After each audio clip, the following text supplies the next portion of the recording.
एक वर्ष आधी इथेच बोललेलो की साला ह्याच्या पुढे गुगल मॅप फॉलो नाही करणार.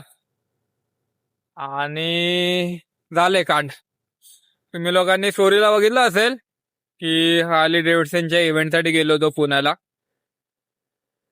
जाताना तर बरोबर गेलो, येताना जे गुगल मॅपने धोका दिलाय, असं डोक्यात इरिटेट झालंय ना ते. आता तुम्ही विचार करा, इव्हेंट वरून मी निघालोय, मॅप लावलाय, मॅप लावल्याच्या नंतर मी मॅप फॉलो करत गेलो. मॅपला दाखवतोय कुठून रस्ता, लोणावळा घाटातून रस्ता दाखवायच्या ऐवजी साला मॅपला दाखवतोय तो मारून दाखवतोय.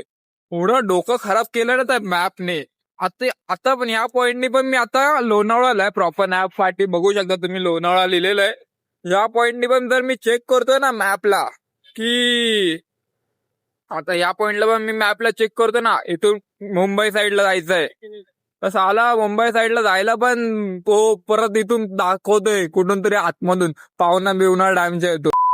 पावना साईडचा मग रस्ता एवढा बेकार आहे ना, बेकार म्हणजे हाय तो रस्ता सुंदर सकाळ असेल तर, पण डोकं खराब केलं त्या रस्त्याने. आणि ह्याच्या पुढे भाई गुगल मॅप्स नका फॉलो करू.